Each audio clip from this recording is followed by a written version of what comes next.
What's going on, guys? Welcome back to another video. I hope you're having an amazing day, and in today's video we are going to be taking a look at ColorOS 15 port for the Redmi Note 9 Pro, Redmi Note 9s, Redmi Note 9 Pro Max, Redmi Note 10 Lite and the Poco M2 Pro. So all the Miatoll devices, and this ROM is pretty stable that you can consider it for the daily use. And right now I'm actually recording this video with my Galaxy S24 Ultra. So if the image quality is any better, please let me know in the comment section below. My Canon was just a headache and the image quality wasn't just that nice. Again, I'm recording and uploading this video in 4K 60 fps, so just crank it up, enjoy the whole show. And as you can see over here, the home screen looks pretty nice. All the animations and everything work pretty fine. If you can see, there is a blur on the dock, there is blur in the quick setting panel, blur behind the folder. The ROM is extremely nice looking.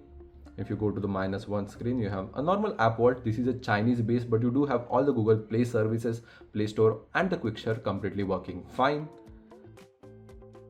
Here are the Chinese news. Nothing much. You have basic widgets.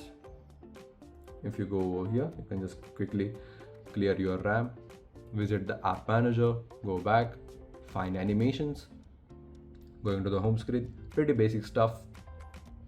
Going through more apps, you have the Brino smart widget.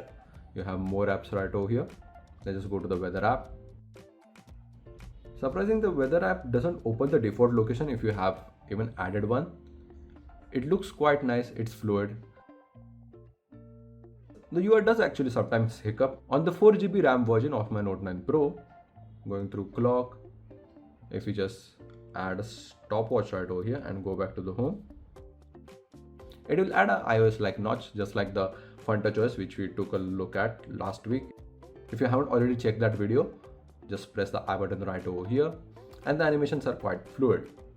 And if you just go to the AI voice assistant and add one more app, let me just open it. There you go. If you just close the window, it won't actually make an ugly little extra icon, but you can actually swipe between both of these apps, which is much more nicer UI. Or you can just make it go away, swipe again to bring them back, expand them, and they will line up as a widget, which is a much nicer UI than what iOS or FunTouchOS is doing. You can just quickly pause it, make it go away.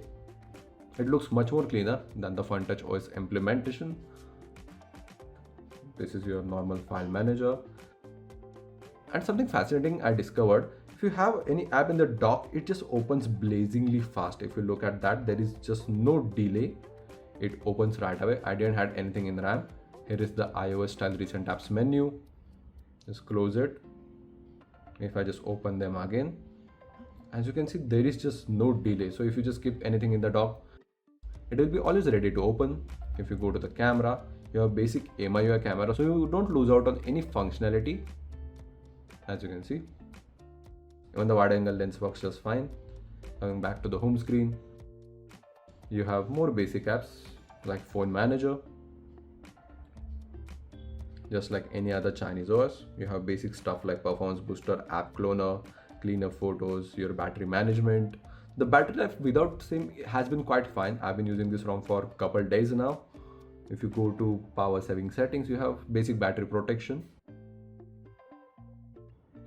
If you just swipe down, here is your quick settings panel, and the animations here are quite fine. If you just check that, pretty cool. If you just swipe to the left, this is your notification panel, and you can actually get the older one just as before by going to classic. Give it a second. As you can see, I'm kind of tired of this one. I prefer the newer one. So checking the launcher, the developer of this ROM has actually modded the launcher. So if you just scroll down, there are the credits, and he has actually added dock background and the dock background blur.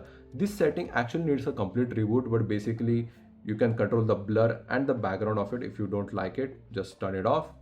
Going through more settings, you have advanced material like the blur animations, app animation speed, just basic stuff but more control. So going down to the settings, opens blazingly fast. If you go to advanced features, which are device specific features added by the developer, so you have device level. So on the high end one, you have the maximum percentage of animations, blur And if you just go to low end configuration, you won't have blur all over the system, and the animations are kind of bad, to be honest. I would recommend the lower one. Mid one is the perfect for maximum eye candy and snappiness. If you come down, you have double tap to wake, which is disabled right now, I don't know why.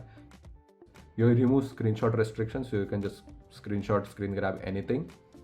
Safety net integrity spoofing, so you do have play protect and everything working just fine. You have unlimited Google photo storage, which some of the users have reported bit broken, so your experience may vary. Unlock higher FPS in games. Play Store spoofing, Netflix spoofing, Snapchat spoofing is something I haven't tried. Again, there is the developers and all the credits. Going back, you have basic features like Wi-Fi, Bluetooth completely working fine, connection and sharing. You do have quick share working. If I just come here, tap this, there you go. So those who are concerned, you also have that and Oneplus share, which works just fine. Going back, you have basic stuff like wallpapers. Let's just explore this because it looks quite nice. You have some presets right over here. Let's just apply this cat one, looks quite cute. Just like iOS or HyperOS, you do have depth for the clock on the lock screen. Going back to wallpapers, you have a lot of live wallpapers which actually do run quite fine. They are not heavy. You can totally apply it on this Snapdragon 720G device. There are few ColorOS ones and few Oneplus ones which look quite fine. You have ColorOS 15 originals, and all of these wallpapers are quite beautiful. Like, I will genuinely run all of these on my daily driver device. Here is a quick look. All of them are very beautiful and have a very different taste. These are the classic ones from all the ColorOS phones. Going back down to the display, you have basic stuff. Eye comfort, adaptive tone are broken, but if you go to screen color mode, you can actually adjust the color temperature of the display. It might not be significant through the camera, but it does actually work. Going down, you have notification, quick settings, we already took a look. Sound, it's not much. You do have Dolby Atmos for better audio. Passwords and security, you have fingerprint scanner completely working fine. Face unlock doesn't work. I will any day recommend a fingerprint over that. There you go, the fingerprint scanner just works fine. No issues at all right over here. So back, scrolling down, privacy, it's actually quite nice UI design. You can go through all of the stuff right over here, like all of the alerts. The UI is quite nicely done, to be honest, and you have a lot of features which I will keep for you to explore. Going down, you have digital well-being and family care, basic Android stuff, nothing new. Scrolling down, apps, battery, AI. You have Brino suggestions and Brino touch, which I don't actually care about a lot, but the service is quite in-depth, as you can see. Going down to Brino touch, ColorOS has its own circle to search like feature, so you can just hold down like this. Or you do actually need to have some info for it to work. It just doesn't work anywhere as compared to circle to search. This ROM actually has quite a lot of good accessibility features, to be honest, like even this edge panel like thingy. As you can see, it has very beautiful animations. You can just switch it over here anywhere you like without going to settings, which is a very nice feature. Let me just open it again. You have recent files, beautiful animations for it, file dock, AI voice.